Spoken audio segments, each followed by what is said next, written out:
YouTube, how we doing? Pass the prop back here yet again, ready to talk some ball with you guys. Join as always, Stu. How you doing, man? Doing pretty good. Can't complain. Obviously, solid show last time out. Solid slate today. Nothing special, but just kind of a calm Wednesday. Nothing crazy, but yeah, can't complain. Doing all right. Yeah. The long shot obviously hit. We'll talk about that in a little bit. I just told you about Michael Brown, good old Michael Brown shooting 30%, looking like me playing YMCA basketball. But only thing that's worse is I only shoot threes, bro. So if I was shooting only threes, 33% ain't bad, bro. I'm chilling out there if I'm shooting 25 threes, putting those up. But anything you want to talk about over the last couple of days in the NBA, college basketball, anything that stuck out to you? Well, one yesterday, shout out Jonathan Kuminga coming back and dropping a nice 30 bomb. The funny thing, though, is let's calm down a little bit. All right, let's calm down a little bit. Everyone's hitting the same thing actually happened after Jared McCain scored like 12 points a couple games in a row. All these Philly fans are going like, oh my God, I can't believe we traded Jared McCain. And it's like, he's scoring 12 points off the bench in garbage time. Like, don't get me wrong. I wouldn't have traded him either, but I don't know why we're absolutely freaking out. And then Jonathan Kuminga, they were up 40 points in the third quarter. Fucking Johnson got hurt in the first 5 minutes of the game.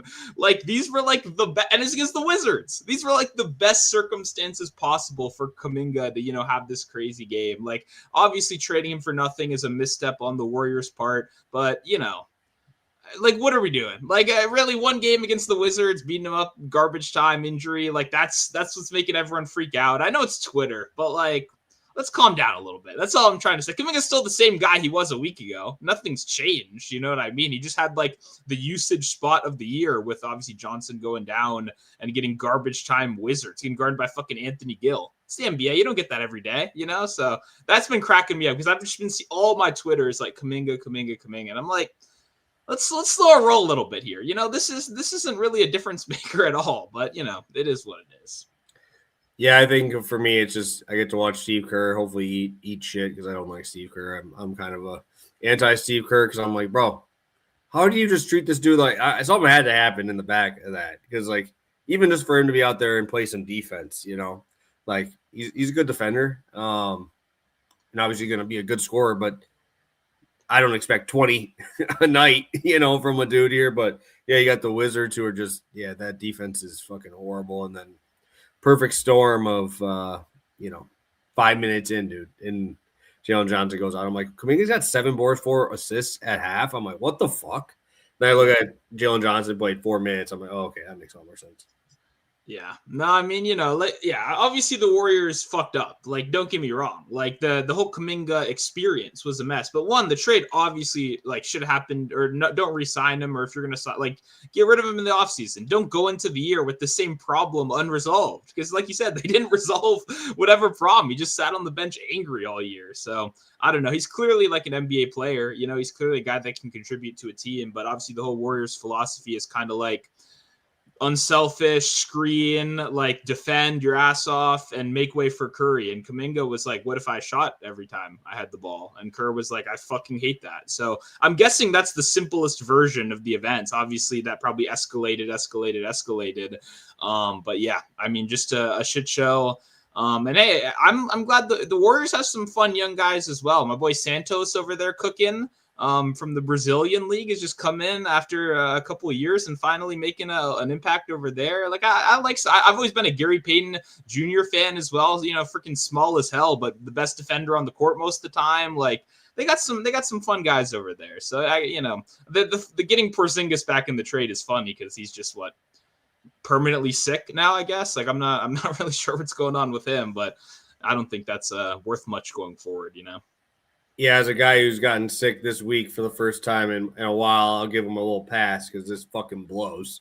But I am also in a spot where it is a lot colder than fucking Golden State out there. So, it's like today's a nice day and it's like 18 degrees, bro. So, yeah, I think he's got bigger problems than being cold. This guy's been sick for 3 years. So I don't know. Like chronic thing apparently something. I don't know, but obviously not the same Porzingis that was kind of making a little career comeback there with Washington, then obviously Boston, where he really looked good. But yeah, I guess it's better than Kuminga sitting on the bench. I don't know. I mean, it's all they could get, I guess.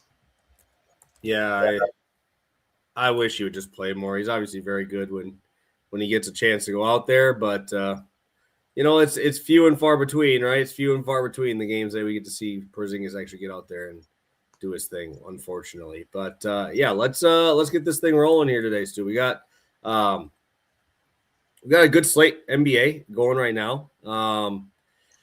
Looking like we're gonna get a lot of scrubs playing today, with back-to-backs, with injuries, and all that. I got to bring this up because I know this is something that's found my Twitter, on my new Twitter, right? Not my other one, but the spot that everyone now is betting Cade Cunningham to win MVP with the SGA shit, and now it's down to like plus 500.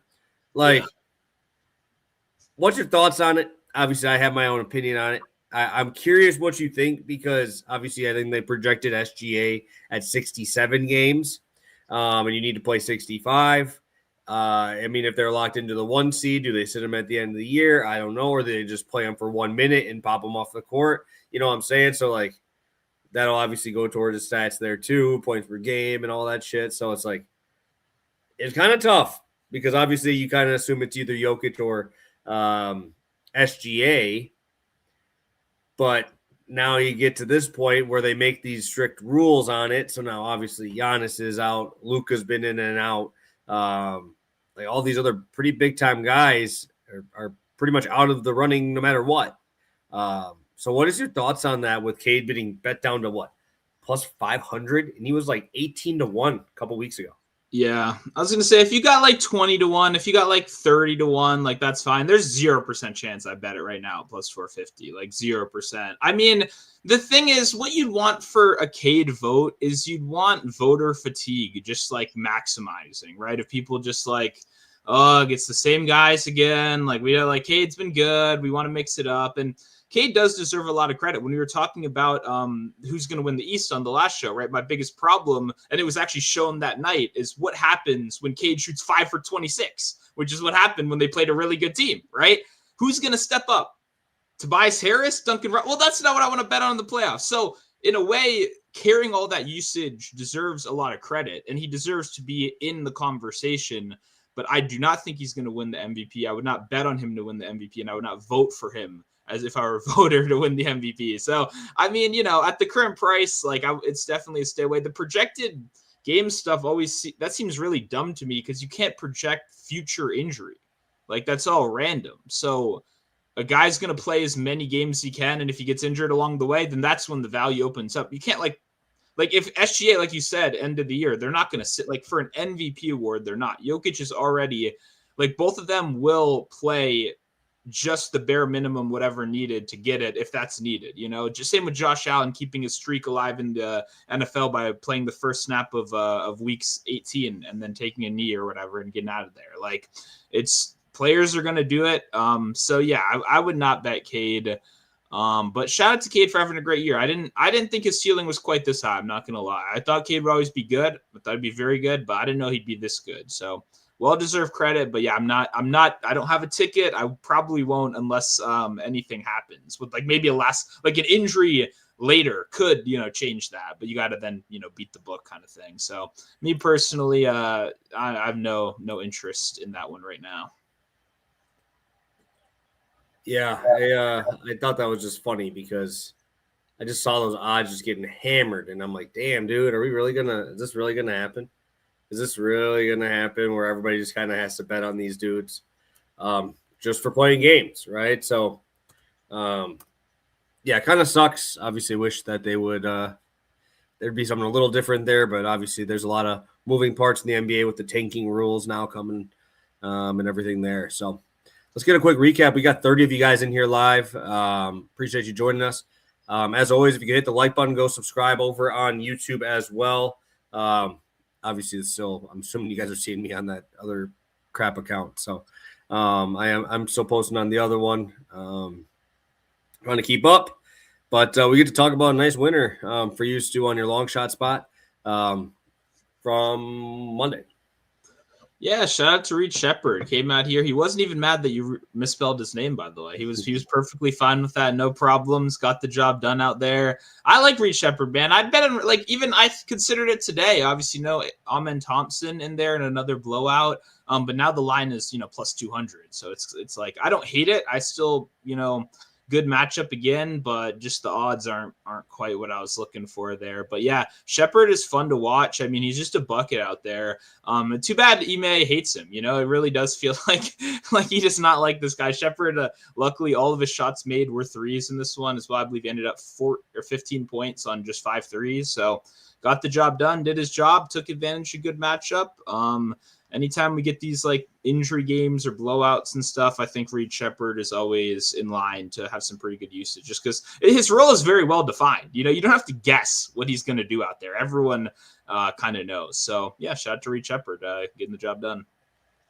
Yeah, and it was kind of nice because I think that was, I believe, remind me if I'm right here, because I remember I talked a little bit about the Cade double-double on that day with the Rockets, and I'm pretty sure KD only had like 15 points, but had like 12 assists in that game because they try to force feed him out. So, just when you have guys like that, you can kind of get those guys. I don't want to say taking the night off, but like I think KD only had 11 shot attempts, whereas like he could have probably went for 35 if he wanted to, but he ended up double-doubling with assists, which was a pretty good showing in a spot like that. So, yeah, they kind of blew those dudes out, and just another night in the NBA where it's blowout city. The other 2 games were blowouts.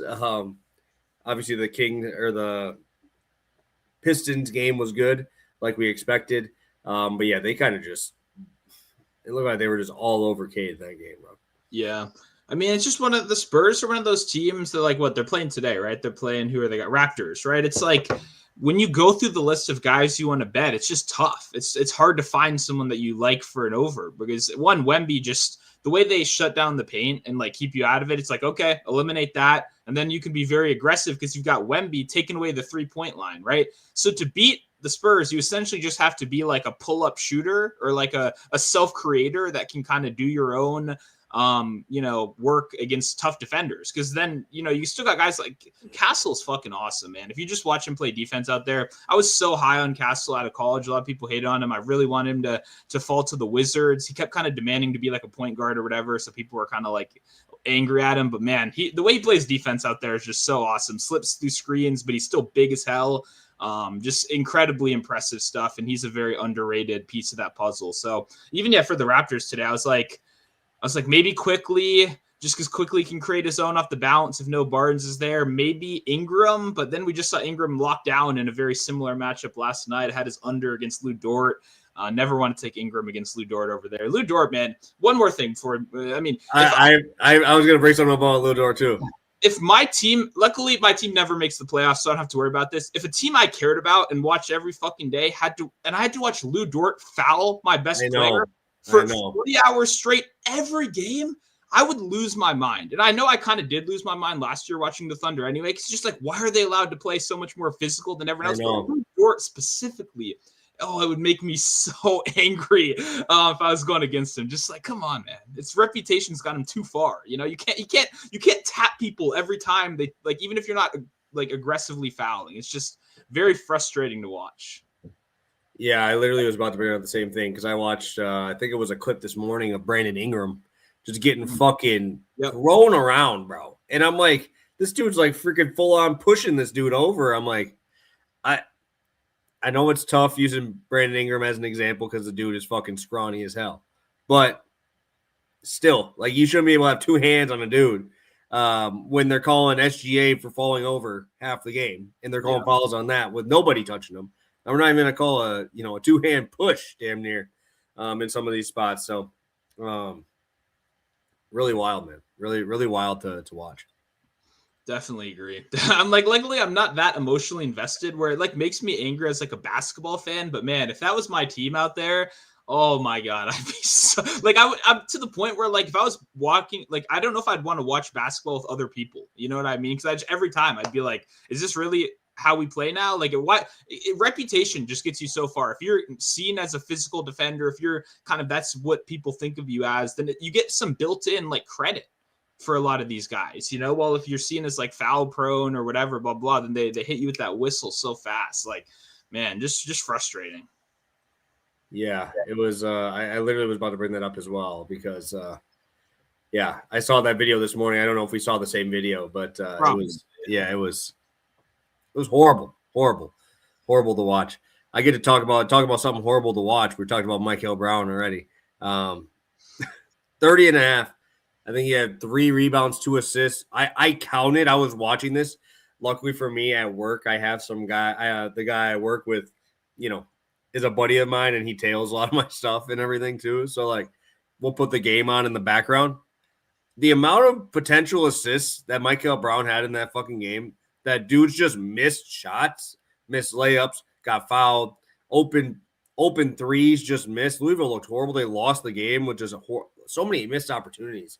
I'm like, dude, we were right there. I think he ended up with 30 and 24 points on like 30 shots, bro. Just, yeah, it was hard to watch. We talked about usage. That was there ad nauseum. That was the guy I was talking about beginning of this show. That's what I'm doing. And, when I'm playing rec, I'm playing pickup, bro. I sit on the outside. Why do I need to dribble? I don't want to go by all the tall guys. Put me on the outside. I'll hit the threes. I just got to shoot it. But he unfortunately shot like 32% from the field, not all threes. So it just made it a tough one to take an L on. Yeah, I mean, I just opened up that ESPN box score and I was like, damn, shot the ball 25 times. I know. Like, it's like at the end of the day, it's a good read. Shot the ball 25 times. This, didn't go in enough, but I don't know what else you can say beyond just like, you didn't get it wrong. He almost went over the PRA line with the shot attempts, Mm-hmm. So that's college basketball, at least in my eyes. That's why I'm a college basketball hater, but that's just me. Yeah, so on the show, 3-2 college basketball with being a long shot doesn't count towards our number, but that did give us 1.5 units added on. So yeah, we're rolling. We're getting into the green on both. I know NCAA, I'll have one today, and hopefully get us in there a little bit more. Let's just kind of talk overview of the NBA slate. I know you don't have a bet, Stu. I'll get to a bet here for college basketball here in a minute, but kind of overview of the slate. We have, wow. Did somebody else get ruled out for OKC? I think Chet was questionable. I don't know if it's official yet, but okay, because he must have, because I saw it was 7.5 this morning. It's 10.5 now. So someone else must have got ruled out. My Bucks get to play the Cavs tonight. I think that's going to be a fun game. Back to back for Cavs. Curious to see what they do with Mobley there. Now that he's back. But Jared Allen really didn't take a step back much in that spot. But I don't know that this is a fun spot for my Bucks. I think this is a fun game that you get the Cavs on a back-to-back road spots. I think I could play a little closer than that 8.5. And then we obviously have Tank City in Sacramento, and then a good game of Boston Nuggets. Yeah, no, I mean, that first one, okay, I thought it was questionable, doubtful for Pilgrim, and then out for Hardenstein. So I was going to say, because I moved 5 points since the last time I looked. Yeah, so that's funny, because when I saw it, it was just the doubtful or whatever, and I saw it go from 5.5 to 7. So now we've gone from 7 to 10, like, yeah. I mean, that game, yeah. The OKC should get fined for this. I believe they got fined for this early. Well, I don't know about fine. That's a little bit much, but everyone yesterday on gambling Twitter was making the assumption that Chet and Hardenstein would essentially rest yesterday and play today, right? Because it's a back-to-back, and today's the Pistons. They, in my opinion, chose a little bit of a, let's play the starters. Yeah, cheeky. They did this earlier this year too in primetime. I believe they sat everyone against the Celtics, I want to say, or someone good. And they got in trouble for it because they played the starters the day before and then sat them on the second leg against the better team. So they chose the easier way. They said, "Oh, our starters can beat the Raptors, but I don't know if we want to mess with the Pistons." So I think that's a little lame, personally. I would have liked to see a full strength game. I wish this just wasn't a back to back, like with a high quality game like this. But I will say, Jalen Williams, anytime those dudes are not in there, assist is like the first thing I'm looking at for him, or a double-double, triple-double kind of thing. Just a good backup, knows his role, not very aggressive scoring, good playmaker. Hardenstein's obviously a great playmaker, so he kind of jumps right into that role. Originally, I did like Oster Thompson in that game, but for an under, just because he's all rim, right? All rim, all transition, and that's what OKC is good against. But now OKC kind of lost the rim protection. So I don't know. That game becomes a little bit trickier. But yeah, I don't the funny thing is I still feel like OKC can cover with their scrubs, but maybe I'm a little bit crazy. But yeah, and I also was thinking about Cade under, which I still don't hate. Cade under would probably be my favorite under points, at least, bet in that game, just because they still have all their wings and all their guards playing, and their whole defensive philosophy is make some really bad player beat us, right? So they're going to force the ball out of Cade's hands as much as possible. So Cade underscoring, and then maybe like the long shot I was going to do in the show, it's not posted yet. I was going to do probably Ron Holland, either points or threes. So I don't mind that as like a long shot kind of thing, just because he's a non-shooter. OKC is literally going to leave him wide open. Like Ron Holland's going to be wide open in this game. And also Thompson got benched in the second half of last game for a defensive miscommunication. And then I guess getting yelled at by his coach or whatever. And Holland did take those minutes. So I doubt that translates, but interesting to note. So that game kind of whack. And I did see the question about, I don't know if you want to get that real quick about your account getting. Yeah, I got hacked like 2 weeks ago. So I see there's like 50 of you guys in on that account. Well, I appreciate you guys still following me. That's the account I'm at now. I'm still working on everything there, but yeah, go follow me over there. I'm still posting. I put my picture on it too, just so if something crazy happens again, I end up being able to show that it's my face on there. I think that's what kind of screwed me at least a little bit so far, but yeah, I'm over there. I'm still posting, obviously having to keep growing it over there until we get to that point. But yeah, just go follow me over there. You'll see my face on there too. So, but yeah, it's just been an absolute shit show. Twitter is as bad as what people call it some names. It definitely is that on the support end, because there has been zero actual personal interaction for me on that, which is unfortunate. Yeah, that's what happens when you replace people with robots, man. That's the direction we're going, and all customer service is going to be awful in 5 years or whatever. But that's a discussion for another time. Final notes on the NBA before we move on to your bet. I know you brought up your Bucks Cavs. Like, I agree, that should also be a pretty solid game. I kind of think Bucks back to back though, right? Is kind of the little annoying part, but I don't know if they actually sit people in that. I don't know situation. Guy, I guess, would be Turner, right? Because he does matter to like the rim protection.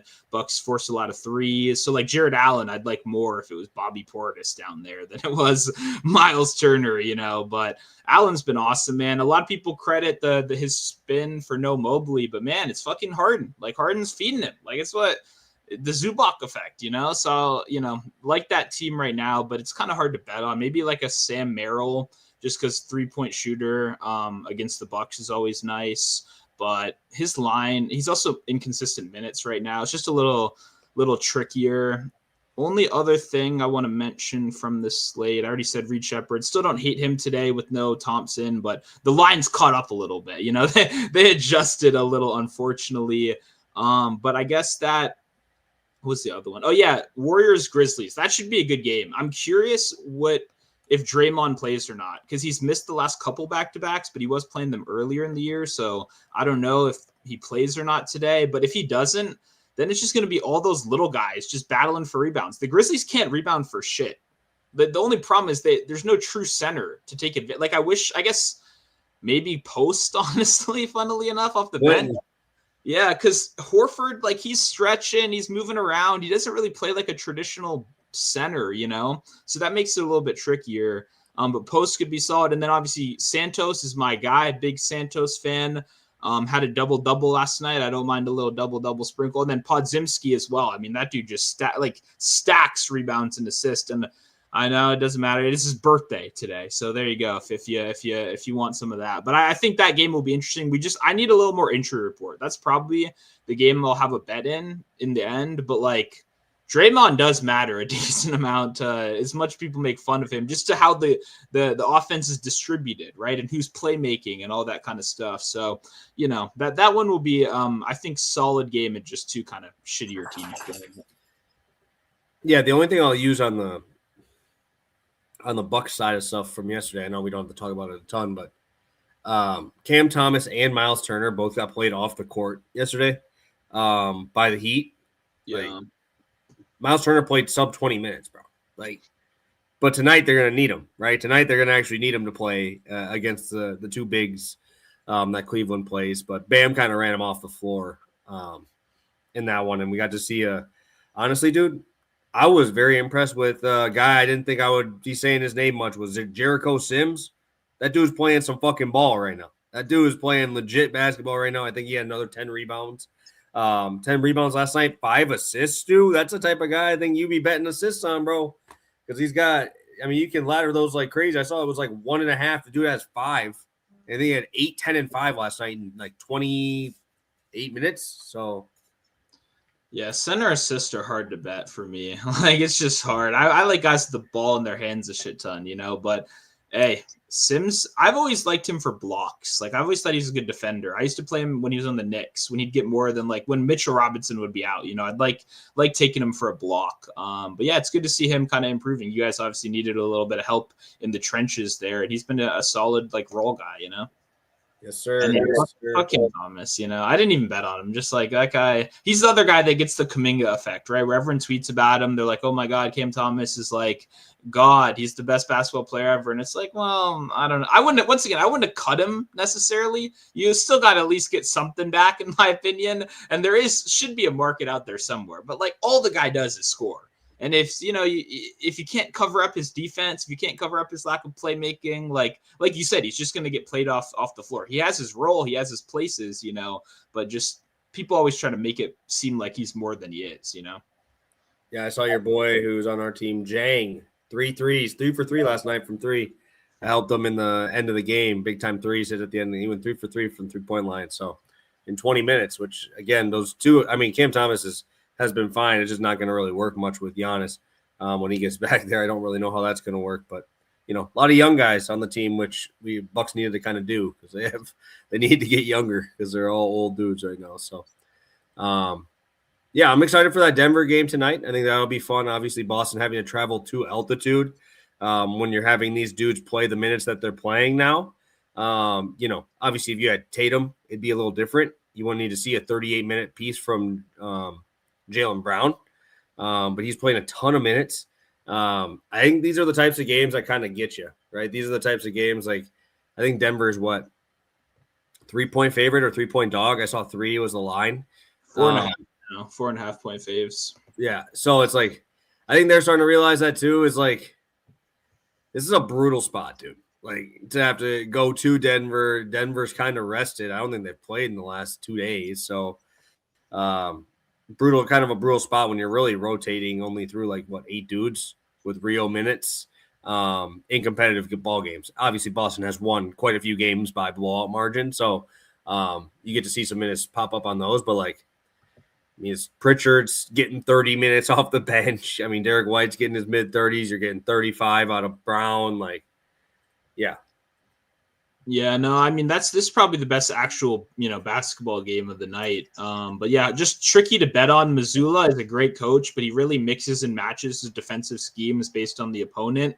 And we don't have a ton of none this year. I mean, you got to go back to last year in terms of head to head with these teams. So it's just there's the Ty Lues of the world that let Jokic play one-on-one, right? So then Jokic is going to score, his assist numbers are going to go down, and we'll just strap up the shooters, try to bring everyone else down and win that way. And then there are the teams, which are most teams, that just double, send everything at Jokic. That opens up other guys. I think they're probably going to leave. Mazzulla's smart, so I'll try to just make the assumption that he goes with whatever's optimal. So normally it's optimal to leave bad shooters wide open, so I think Christian Braun should have some chances. Bruce Brown should have some chances as well. Guys like that, that benefit from Jokic's gravity, those would be probably the kind of guys I look at. Cameron Johnson's been playing better recently. I bet they get a hand in his face a little bit more when he's taking shots, But yeah, and then Brown rested as well. That's why he's all the way up at freaking 29 points, right? Because he had yesterday off while the rest of the boy. I know the half of gambling Twitter had Pritchard. I felt bad. He put up a stinker yesterday, but it could be a little bit of a good bounce back for Pritchard as well. But that should be a good game.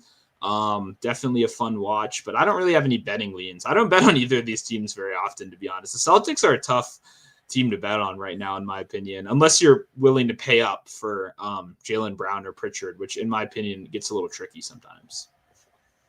Yeah, I think the only time I ever bet them is when it's Jokic, bro, pretty much. Yeah. Jokic is pretty much the only guy I bet on in these games. I don't even bet on Brown. I know I got to keep hearing everybody talk about Jaylen Brown should be getting MVP consideration now. I'm like, the rest of that team is good, bro. It's not like you take them off. I mean, I still think they're winning basketball games, you know. Well, I mean, he deserves credit for what he's doing. No Tatum, like he definitely deserves credit. But yeah, any sports opinion you hear at the bar, you know, like, okay, this isn't great. Like I was out this weekend and I heard someone like, I think Jaylen Brown's winning MVP this year, and I was like, I don't think so. And then I checked the odds and he's like 100-1. I'm like, okay, he's definitely not one. But I'm like, I mean, Brown's been good, but yeah, it's the same thing of like why I don't want to play him for 30 points a night. It's like that's just a level above where I see him at least. But you know, no hate to Jaylen Brown, obviously, but he is not the MVP in my opinion. Yeah, no, you know who said it? Your boy Stephen A. on the thing. Oh, he was really? talking about that. Yeah, the talking heads that get force fed to you on the treadmill in the morning. And I see that. What's the line at? I'm curious for. I would points assists. I'd probably like assist a little bit more than points assist, but I'm trying to see what the line is. So it's like 4.5 really juiced essentially, or 5.5 plus money. I don't hate it. Obviously, the way they kind of separate the usage with like Pritchard off the bench is nice, you know, but obviously you still have White there. White, he'll get some catch and shoot, which he benefits, but White carries the ball as well. So I don't know. I don't have a strong take. Like I would lean over, but I'm also like, what if like I could see Denver not over helping on Jaylen Brown and playing Brown one-on-one a decent amount too, which then he's just going to probably shot chuck, you know? So I don't know. Don't really have a super strong take on that. Once Jaylen Brown's numbers get this high in general, you know, it's a little trickier for me, but I know some people have definitely made money on him this year. It's just not someone I bet on very often, but I don't hate the assist, honestly. I don't think that's a bad look. That's a good look. Good look. I guess if you want to look for a long shot, Stu, I know you kind of mentioned a few. If you want to think about anything that you would want to play specifically or a person you want to target specifically, I'll get my college basketball bet out right now if you want to take a peek quick. So I'm going to be rolling with Vandy in Georgia today. I'm going to be rolling with that over 163.5. I played this about 45 minutes ago. I know it's going to probably start moving because I feel like a lot of people are going to start talking about this game because they're going to get through the Bama game. You're going to get through the St. John's game. You're going to look at all these other games that are on the board, and it's like, when you look at this one, obviously Vandy's ranked 25th in the country, probably pretty cemented into the tournament. My issue is they're still 8th in the SEC, right? Like these games are important now, like for the SEC tournament to obviously not only just boost your seeding, but obviously get you a better seed in the conference tournament to hopefully get you a couple more wins on the seed line there. But they're 8th, dude, like behind Missouri, behind Kentucky, who we've talked. Georgia's right behind them. They're one game back, so this is an important game. I just think Georgia's going to get absolutely worked in this game defensively. My issue is Vanderbilt doesn't play any defense and also plays extremely fast, right? Georgia is 15th in the country in adjusted tempo. Vanderbilt is 66th. Top 15 offense for Vandy, top 20. They're 19th for Georgia, so both offenses very good. Georgia's defense has something to be desired. A little bit there. My issue is Georgia's going to – I think Georgia gets worked on the boards. I think that they're going to get smoked on the offensive glass by Vanderbilt. Georgia is 5th worst in the country, in the entire country, in offensive rebounds allowed per game. Vanderbilt's a top 20 in that stat. I think that a lot of these jump shots, if they get missed, they're getting boarded. and they're putting right back up. Georgia doesn't really have a ton of size either. I think they have a 6'11" center that they use 20 minutes a game only. He's only playing 20 minutes per game. Fouled out in three games already this year. So like that kind of gives me a little bit of pause. As a guy who's been kind of in the weeds for college basketball for a while, one of my favorite teams last year was Cornell in their first half overs. I would always play them. And their best player was Okereke. I just saw his name again popping up over on Vanderbilt now. He's playing there as a grad transfer. Is obviously a very good big. He's 6'7", 250. Should be able to, be one of those guys who grabs those rebounds. Also, Vanderbilt's getting back Duke Miles. I think he came back last game. Only played, I believe, like 27 minutes in that last game. But it was first game back in a month. So it's good to see that. You get him in a conference game. I think we might see him push closer to 30. Very important guy for this team. 16, 3, and 5 on the year. And again, I like these teams that make free throws. Top 3 scorers for Vanderbilt are all shooting 82% or higher from the free throw line. We'd love to see that. Obviously, going over to Georgia, their top 3 guys, 77, 89, and 85% from the line. So close ball games. We love to see those. I think this game just starts speeding up throughout. And I don't think that Vandy should have any issue putting up points, especially on the offensive glass. Georgia does shoot a decent amount of threes. But again, I look at like their overall team number. They shoot 32.8% as a team, which isn't great. But then you look at the guys that are actually shooting a lot of them, like Wilkinson is 35%. Millender is 40%. So the guys that are shooting a lot of them, like Wilkinson shot 173s, Millender's shooting 133s. Like those are the guys putting them up. So obviously we're going to get a little bit more closer to like 37% from those guys accumulatively versus the 32 that if you just look at like the team numbers, it's going to look bad. But the guys that are actually putting them up, that I want to be putting them up, that are playing a ton of minutes, I think she'll be able to do it here. So just looking, last thing I'll bring up is you got to get these wins late in the season, but also just looking at the schedule too. It's like Georgia's plays extremely fast. They just beat Texas and Kentucky. Now they're going to Vanderbilt. Tough game on the weekend against South Carolina, Alabama, Mississippi State. Like those there's a couple of games in there you just got to get. And I feel like this one, they're going to come out with a little bit of fire. And Vandy's kind of, after they lost to Tennessee, this is their first game since that. So that was like their in-state rival. I was watching that a little bit on Saturday where they were like kind of getting a little chippy, right? Because it's obviously in-state. I think they come out firing right away because they're on a 2-game losing streak, and then you lose to your rival. I think they put up some numbers on Georgia. So if you don't want to play this one specifically, Vanderbilt team total I think is a good look as well. I expect some points in this one. Yeah, I like it. Like we said about the free throw shooting as well. Obviously, it's always huge in these kind of games, and the pace just in general. I was trying to look at Vanderbilt's roster because I was like, I feel like I've seen some highlights of one of their guards, I want to say, on Twitter before, and I noticed they have a guy named Chandler Bing. Isn't that the guy from Friends? Friends, yeah. Yeah, that's his name, yeah. Kind of hilarious, honestly. I don't know. I doubt they're related. Well, it's a fictional character. So obviously not related there, but that caught me off guard. But don't they have a guy that's kind of like hyped up on their team, right? Yeah, I mean, Duke Miles at the beginning of the year was getting a lot of hype. Tyler Tanner has been really good. That guy's been really good in his absence. So I don't know if there's been somebody who's been getting like crazy hype from there, but I know early in the year Duke Miles was playing some really good ball before he got hurt. Okay, interesting. It looks like they have multiple guys that can put up a lot of points as well, which is always nice. Multiple scoring options. I'm trying to see. Is it Kimball? Maybe that might be who it would be. George Kimball. Him. I feel like I've maybe seen a highlight or two of him. I don't know, but either way, it looks like he averages like freaking 18 points or something like that. So, are you looking on Georgia or Vanderbilt? Vanderbilt. George Kimball III, 18 points per game. That guy. I'm on Vanderbilt's roster. I don't see who you're looking at. Okay, well, I'm on the ESPN. I don't know what's going on, but I'm going to pull up my screen, and you're going to tell me who, if I'm just crazy and I can't read. George Kimball III.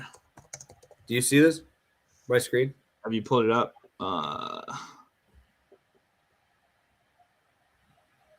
Interesting. Do we have? I'm on ESPN. I'm just under roster. Hit roster. Maybe he hasn't played enough games or something. Maybe I heard or something. I don't even George There Kimball he up is. here. There he is. We found him. Yeah, I don't know if he just didn't. Did he just not play? I haven't heard of him. That's the only reason I bring that up. I just haven't. 18, but then he's not on the other thing. Interesting. That's All weird. right. Well, I don't know what this is about, but Did you see that? You saw what I looked at, right? Yeah, I was looking at the thing, and I'm like, yeah. that's weird because they have Duke Miles on there too, who missed a month. So I'm surprised that I didn't say that on there. With him missing a full month of game action as well. So, just another thing to put out there too. But I like multiple guards. The point I was just trying to say is that can score and pick up when one's down or whatever. Yeah. But yeah, and also no, that's what I got. Yeah, and then the same thing for the Georgia side. 3 guards on that side. All of them are very good shooters, and I like them when they're led by the guards. Right, when it's like the forwards, it slows the game down a little too much for me. Yep. So I think this will be a good spot. So be rolling with that today. For me as our only official play. Did you have a long shot, Stu, or should we get to Thomas's question? Yeah, not really. I'm trying. It's just all real. There's no Jacoby Walter out yet. I bet him yesterday. I don't mind his threes as like a ladder whenever that gets posted against the Spurs, and then I don't see Holland ladder stuff either. But Holland, I don't mind. Just because bad shooters get open in those kind of games or get left open intentionally. So those would be kind of who I'm looking at right now. But yeah, nothing locked in at the moment. Sounds good. Oh my goodness. What? Donovan Mitchell and Mobley both out officially. Harden questionable. Oh wow. Damn, I'm gonna probably be playing that first half. I was gonna play that first half over too, so I'm gonna have to wait till those guys get officially ruled out or officially get switched on the thing. But that sucks. That's like I said, I like the Bucks already. This makes me like them even more. It's down to 3.5 now. Wow. Yeah. Cool. Well, I mean, this is a tank game then, and I guess we got to fire. What's his name? Jalen Tyson, and what's his name off the bench? Tomlin, who never really plays that much either. Those could be some interesting names. But yeah, okay. Cavs tank game makes it more interesting. I like this. I'm like, okay, well, let me get those role player lines. I'm suddenly fired up for that game out of nowhere. So that could be fun. Yeah, I'm surprised they're leaving lines up for like the full game. It's down to 223.5 for the game total. So I'll probably be betting that first half bet because Cavs and the Bucks both played pretty quick, or they score a lot in the first half, kind of struggle in the second. So kind of match up well in this one. So it's kind of weird though to me that now you're going to I think they might have to run Harden back. I think that'd be an interesting one to have Harden in there with Tyson. I think that'd be an interesting little combo with Jared Allen in there too, and then Merrill. I don't even know who their 4 would be in that game. Maybe it would be Tomlin. Dean Wade will be there. He's a good stretch guy, but I don't know. Also, you'll see a lot of Keon Ellis in this one, probably even more, I'd guess, on defense, which is not good for Cam Thomas. Now that I think about it, he'll probably see that matchup off the bench. Yeah, I think even in those big games that Cam Thomas had, he still only plays like 23 minutes. Yep. It's pretty wild. Yep. Because yesterday I was thinking about the over and I was like, okay, maybe he only didn't play because of blowout. And then I was like, oh no, there was just a blowout or a non-blowout too, where they were like, no, you're good. So, if he's on fire, they'll probably keep him in a little longer. But Keon Ellis off the bench is arguably like the worst matchup he could get, like maybe in basketball. In terms of bench defenders that you're going to see, like, yeah, that's not good. Or I guess actually Alex Caruso is the real answer to that, but he won't be on the bench as much in the postseason. So perfect. Anything else, Stu? Before we get out of here, we still got 55 of you guys in here live with us, joining us. We appreciate you joining us on your Wednesday afternoon.